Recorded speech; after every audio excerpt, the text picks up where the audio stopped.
दोस्तों, एक ऐसी न्यूज़ जो हर गली हर मोहल्ला को डायरेक्टली अफेक्ट करती हो, स्ट्री डॉग्स का मामला।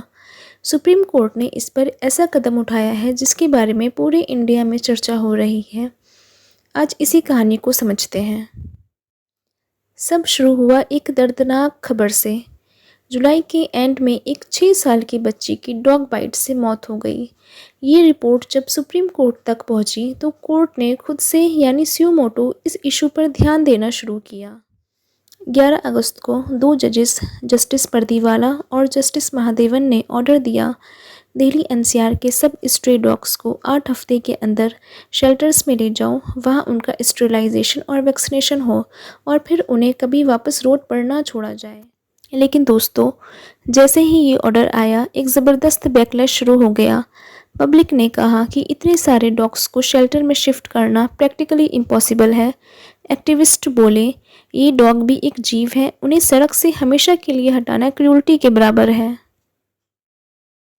अब सवाल ये है कि पहले के सुप्रीम कोर्ट और हाई कोर्ट्स के जजमेंट का क्या होगा, क्योंकि 2015 और 2022 में कोर्ट्स ने क्लियरली कहा था स्ट्री डॉग्स को मारना या परमानेंटली रिमूव करना इलीगल है।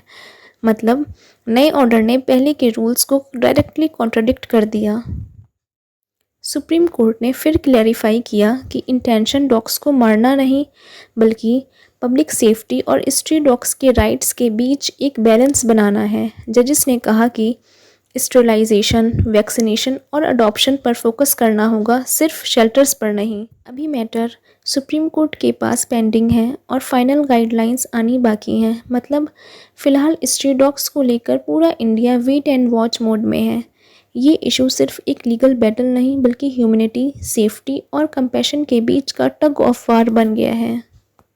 सुप्रीम कोर्ट ने क्लियर किया कि स्ट्री डॉग्स को मार देना सॉल्यूशन नहीं है। इस प्रॉब्लम का साइंटिफिक और ह्यूमन सॉल्यूशन है स्टेरिलाइजेशन और वैक्सीनेशन। इसीलिए एनिमल बर्थ कंट्रोल रूल्स 2023 लाए गए, जिससे डॉग्स के पॉपुलेशन को कंट्रोल किया जा सके बिना उनकी लाइफ खतरे में डाले। कोर्ट ने ये भी कहा कि स्ट्री डॉग्स की इशू का जिम्मा सिर्फ सिटीजन्स का नहीं है, म्यूनिसिपल अथॉरिटीज़ को एक्टिव रोल लेना होगा स्टेरिलाइजेशन, वैक्सीनेशन और शेल्टर फैसिलिटीज़ के लिए। साथ ही फीडिंग अलाउ है, लेकिन डेजिग्नेटेड सेफ एरियाज़ में, ताकि पब्लिक सेफ्टी कॉम्प्रोमाइज़ ना हो। आज भी डिबेट चल रही है, इंसान की सेफ्टी या एनिमल्स के राइट्स। सुप्रीम कोर्ट का स्टैंड सिंपल है, दोनों के राइट्स इक्वली इम्पॉर्टेंट हैं। फ्यूचर में सॉल्यूशन तभी पॉसिबल होगा जब अथॉरिटीज़, सिटीजन्स और कोर्ट मिलकर एक बैलेंस क्रिएट करें, और इसी बैलेंस में ही सबकी सुरक्षा है। अगर वीडियो पसंद आई हो तो लाइक, शेयर, सब्सक्राइब ज़रूर करें।